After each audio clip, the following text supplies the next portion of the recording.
Шахматтын 99% тактикадан турат. Демек шахмат ойногон адамдын алдыга койгон максаты да так болот. Саламатсыздарбы, урматтуу көрүүчүлөр? Бүгүн сиздер менен Жия бизнес ассоциациясынын Ош филиалынын жетекчиси Азымбек Жээнбай болмокчу. Жана мен Даниал Абдиалиев, Кыргызстандын шахмат боюнча чемпиону. Эфирдин жүрүшүндө биз коногубуз менен шахмат оюнун ойногончо коногубуздун ушул сиз тууралуу мен ар кандай сиздин жумушуңузга кызыгычтарыңыздарга болгон сыяктуу бир суроолорум болот. Ошол менен биз кызыктуу оюн куруп эфирдеги досторубузга бизнес чөйрөсүндагы шахматтын кызыктуу бир тармактарын да ачып кетебиз деген ойдомун. Келиңиз, эми Азам мырза, биз ушул эфирдин жүрүшүндө сиз экөөбүз шахматты ойнойлу. Анан азыр болсо сиз ак болгонуңуз үчүн сиз биринчи жүрүштү сиз баштайсыз. Жана экөөбүзгө бул жакта саат коюлган. Бул сизге дагы мага дагы убакыт берилген. Демек ар бир жүргөн сайын бул жерде убакыт кошулат. Ошондуктан баштай берсеңиз болот. Мен анда баштай берейин. Аябай жүрүшүңүздөн байкасам, сиз агрессивный, андайча айтканда чабуулду жактырган оюнчулардан окшойсуз. Мен да ошол сыяктуу бир жүрүш менен баштайм. Эң жакшы коргонуу бул чабуул дейт го. Айта кетсеңиз, сиз шахматты кантип үйрөнүп калдыңыз эле? Шахмат менен мен мындан бир 12-13 жыл мурда таанышкам. 8-9 классымда. Ошол чогуу окуган балдар, жакшы ойногон балдар бар болчу. Ошолордон үйрөнүп, биз көбүрөөк шашка ойногондуктан акырындан кызыгып шахматка берилип кеттик да. Демек, шашки бир себеп болгон экен да сиздерге? Шашки себеп болгон. Жакшы. Анан бул жерде мисалы ошол шахматты сиз тренерден үйрөндүңүз беле же ошол шашка ойногон эле балдардан үйрөнүп алып анан ойноп кеттиңизби? Мен балдар менен ойноп эле үйрөнгөм. Өзүм эч кайсы тренерден сабак деле алган жокмун. Ошол мисалы балдар менен ойноп калдыңыз шахматты, анан ошонтип эле кызыгып калдыңыз, ошонтип эле жүрө бердиңизби же кантип сиз шахмат ойногонду жакшыртып кеттиңиз? Мен биринчи өзүмдүн классымдагы балдар менен ойногом. Ошондо начар ойногондор катарында болчумун да. Анан бара-бара ойноп, ошо 5-6 жакшы ойногон балдар бар болчу. Ошолор менен ойноп, анан кийин класстар арасы конкурстарда ошол жактарын ойноп, өзүнүн деңгээлди аныктай баштадык окшойт.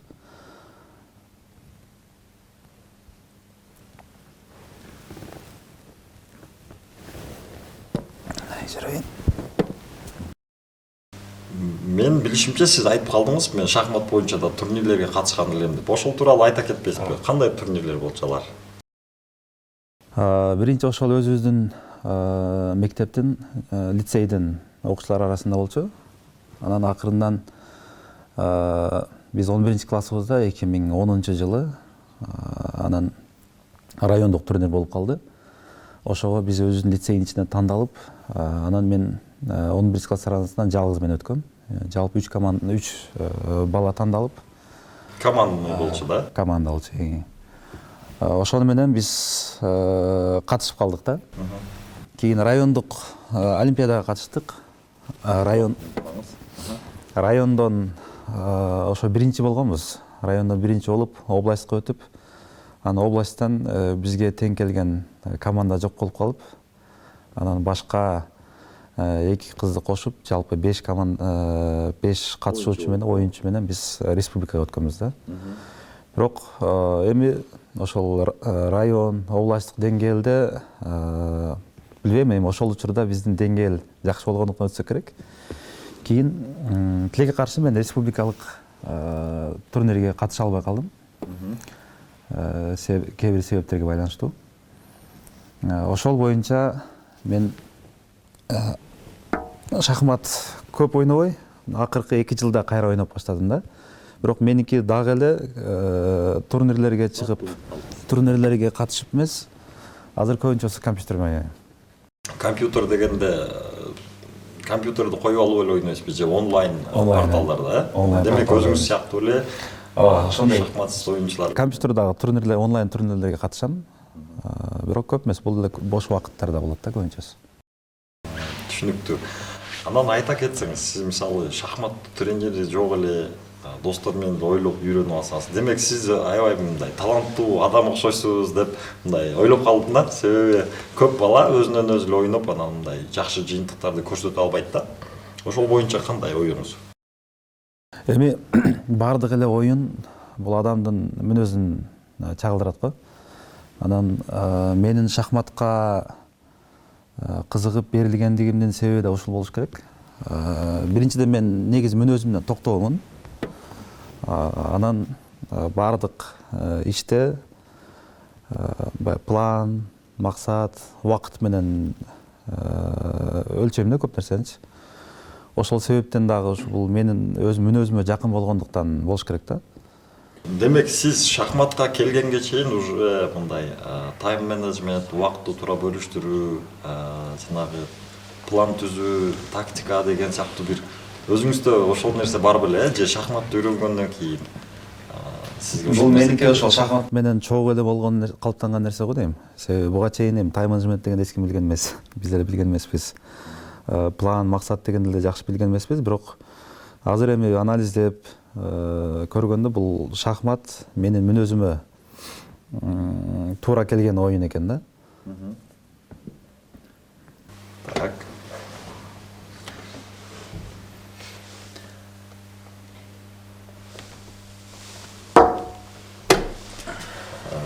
Байкап атам, жакшы аракет кылып атасыз, жакшы оюн көрсөтүп атасыз да. Демек, бир топ эле машыкканыңыздын көрсөк болот бул жактан. Анан дагы мен мисалы суроо бергим келет да, бул сиздин тармагыңыз боюнча, иштөө тармагыңыз боюнча. Сиз ошол ЖИА бизнес ассоциациясында иштейсиз, ошол жакта мисалы ишкерлер менен иштейсиз деп түшүнөбүз. Ошол ишкерлерге сиздер кандай иш алып барасыздар ишкерлер менен? Биздин негизги ассоциациянын түптөлгөн максаты дагы бул Кыргызстанда жакырчылыкты жоюу, жумуш орун түзүү, анан ушул аркылуу жалпы Кыргызстан экономикасына салым кошуу да. Биз жалаң ишкерлер менен иштейбиз. Башкача айтканда ишкерлердин көйгөйлөрүн чечүү жаатында да. Келиңиз, сиздин убактыңыз кетет да. Ушуну тартып алат окшойм. Ошондо Кыргызстандын жакырчылыгын жоюу үчүн сиздер ошол ишкерлерди колдоону туура көрдүңүздөр. Колдой алабыз. Ассоциация 2006-жылы түптөлгөн. Ошондон бери ошол жалпы регион менен боюнча иштеп атабыз. Биздин ассоциациянын өзгөчөлүгү дагы ушул 7 областта офис ачылып, анан жалпы чакан орто бизнестин, анан ошол эле учурда көп тармактуу иш алып барганыбыз менен өзгөчөлөнөбүз да. Бизде кайсыл тармактын ишкери болбосун, бардыгы бизге мүчө боло алат. Ошол эле учурда мен баштап берейин. Алмашканды дейсизби? Ошол мисалы мүчө деген негизи кандай түшүнүк сиздин ассоциацияларга кантип мүчө болушат ишкерлер? Алардын милдети эмне же аларга сиздердин бере турганыңыздар? Эмне бересиздер аларга же кандай? Эми баягы жалгыздарак бак болбойт деп коет го. Бардык бизде Кыргызстандын тарыхыбыз өзү 30 жылдык эле тарыхыбыз бар. Анан бардык нерсе жаңылык да бизде. Ишкердик чөйрөсү да жаңы. Биздин ишкерлер бардыгы мен шахмат үйрөнгөндө эле бардыгы ошол процессте үйрөнгөн да көп нерсени. Бизнести жаңы баштаган. Ошондуктан мындай эрежелерин толук билбегендер өтө көп да. Эми жаш ишкерлер азыр чыгып атат. Булар бардык десин теориялык жактан дагы билимди алып. Бизнестин жүргүзүүнүн өзүнүн эрежелери бар. Анын деле өзүнүн эрежелери бар да. Мисалы бизнес план түзүү боюнча стратегия түзөт, анан деле ошол эле учурда бизнесте деле өзүнүн каршылаштары болот. Мындай айтканда конкуренттер. Ошолорго жараша тактикаларды куруш керек, рекламаны күчөтүш керек, кадрларды өстүрүш керек. Бул жагынан ишкерлер деле кошумча билимге муктаж да. Демек сиздер ишкерлерге билим, ошол бизнести жүргүзүү боюнча билим бересиздер. Келиңиз. Жүрүш жасаганча майып туралы. Мага сүйлөшкөнчө ойноу бир аз кыйын болуп атат, экөөнү бирдей алып кетиш. Биз негизи 3 багытта иш алып барабыз. Биринчиси бул мамлекеттик органдар менен кызматташуу. Мындайча айтканда, мамлекеттин өзүнүн жумушу бар, биякта мыйзам чыгарат, андан сырткары ошону көзөмөлдөйт, аткарат да. Бизнестики мамлекетке аралашпайт. Мындайча айтканда, ортодо бир ажырым бар, ошол ажырымды толуктаган бул ассоциациялар болуп эсептелинет да. Бул кадимки эле көпүрө. Бизнестеги көйгөйлөрдү ишкерлерге жеткирип, ошол эле учурда мамлекеттен түшкөн күн тартибин ишкерлерге жеткириш керек. Бул бир жагынан, экинчи жагынан маалыматтык колдоо. Ошол эле учурда ишкерлерди өзүн окутуу, кадимки эле ошо семинар, тренингдер, кардар табуу боюнча, андан сырткары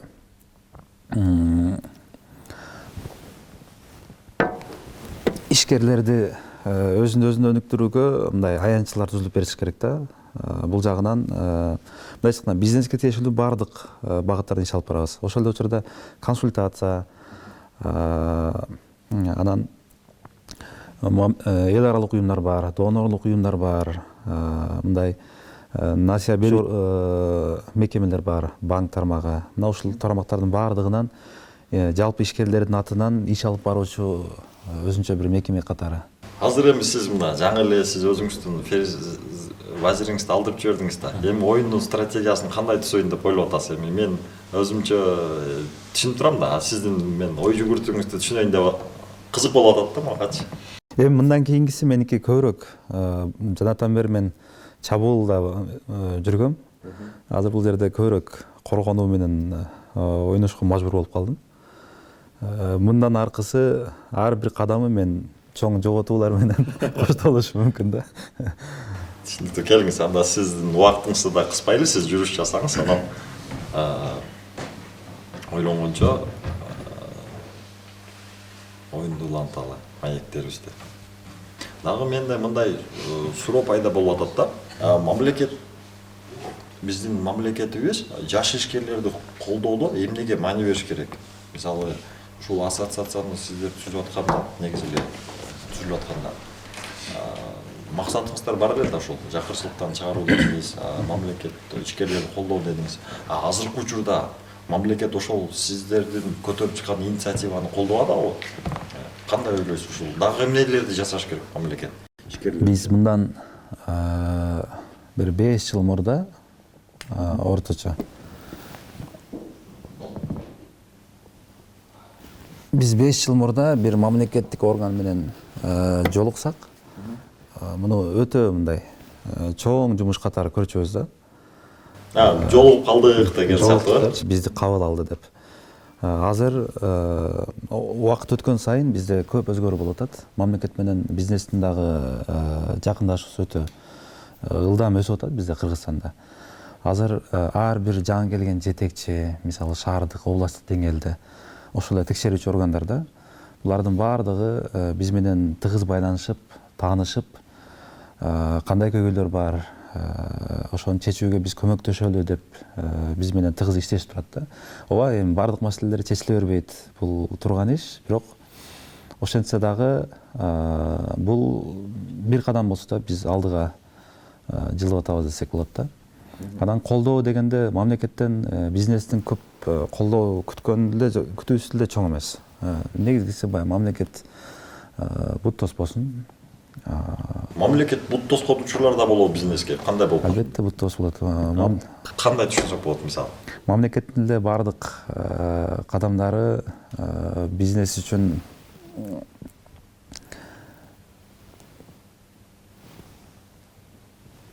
баардык кадамдар бизнеске таасир этет да. Кабыл алынган чечимдерчи. Ошол эле кадр алмаштырсын. Ошондуктан бизде азыр ишкерлердин эң чоң талабы деле ошол тоскоолдук болбосун дегенде ошонун эле үстүнөн неме кылабыз да, иштейбиз да. Негизи диалог болсо проблема деле чыкпайт. Көп нерселер тезирээк чечилгенге мүмкүнчүлүк түзүлөт да. Аябай бир жакшы маек болуп атат. Маек болуп атат. Ушундай бир пигине жетип калды деп ойлойм да. Анан сиз азыр мисалы сизге жүрүштү өткөрүп бердим. Эми аябай критический бир момент болуп атат сизде. Ошол жерде ойлонуп бир жүрүүнү сунуштайт элем. Ошол учурда мен өзүмдүн баягы программабыз аягына жакындап баратат да, ошого мен так. Ошондуктан мен сизге мындай неме тууралуу дагы кандай пландарыңыздар бар, мисалы ЖИА бизнес ассоциациясы бул ошол кандай максаттарды коюп атат алдыга. Анан акыркы жылда сиздердин ушул жанагы мамлекеттик иш органдар менен иштешүүдөн сырткары дагы кандай жетишкендиктер кылдыңыздар? Же болбосо кылынганы жатат ошо боюнча дагы?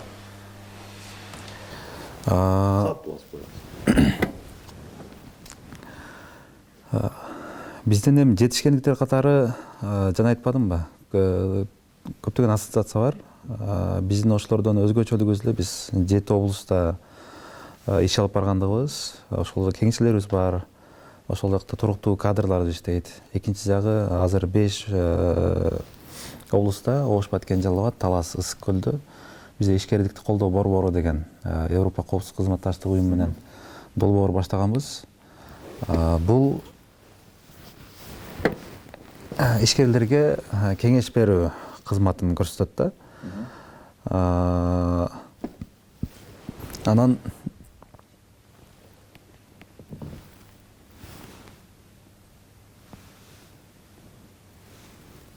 ал жагы бир аз татаалашып кетти окшойт.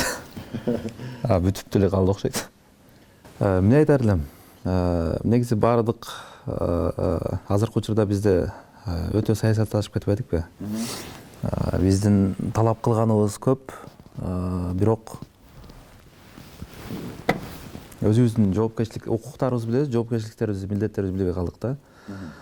Ошондуктан ар бирибиз өзүбүздүн жумушубузда ийгилик жаратыш үчүн биз ошол мыкты команда түзүшүбүз керек. Анан өзүбүздү өнүктүрүшүбүз керек болуп атат да. Анан жеке адамдарга байланбай, бул көйгөйдү деле, анан максатка жетүүдө деле мындай системдүү кадамдарды жасасак деп айтат элем да. Эми темага байланыштуу айта турган болсок, бул шахматтын өзгөчөлүгү деле ушул биздин комплекстүү көйгөйлөрдү комплекстүү чечүүдө, андан сырткары өзүбүздү ойду бир жерге топтоодо, концентрация жагынан ушул жактарынан жакшы жардам берет деп айтам. Эми шашки ойноп көнүп калган адамга мындай шахмат өтө кызыксыз болуп калат да. Анан оордой сезилип калат. Бирок ошентсе да биз биринчи кадамды жасашыбыз керек. Анан акырындан бул нерсеге көнүп калган адам өзүнө окшогон мына ушул спортко жакын адамдарды издеп, убакыт бөлүп мына ойной баштайт деп айтат элем.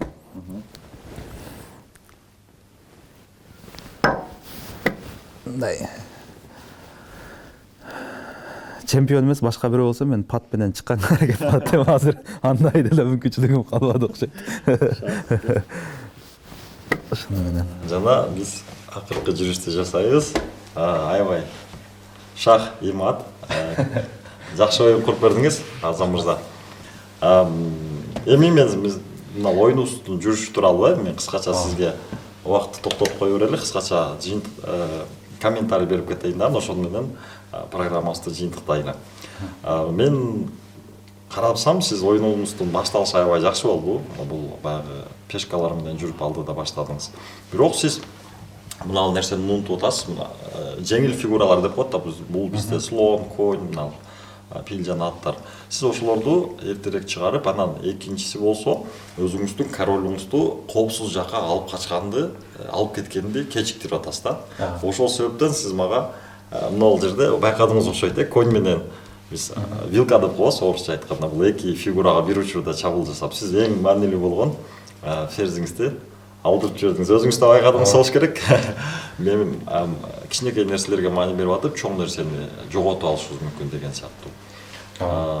Эң сөзүмдү жыйынтыктап атып, сиз мына ЖИА бизнес ассоциациясынын Ош филиалынын жетекчиси Азамбек Жээнбай уулу мырза, сизге терең ыраазычылык билдиребиз.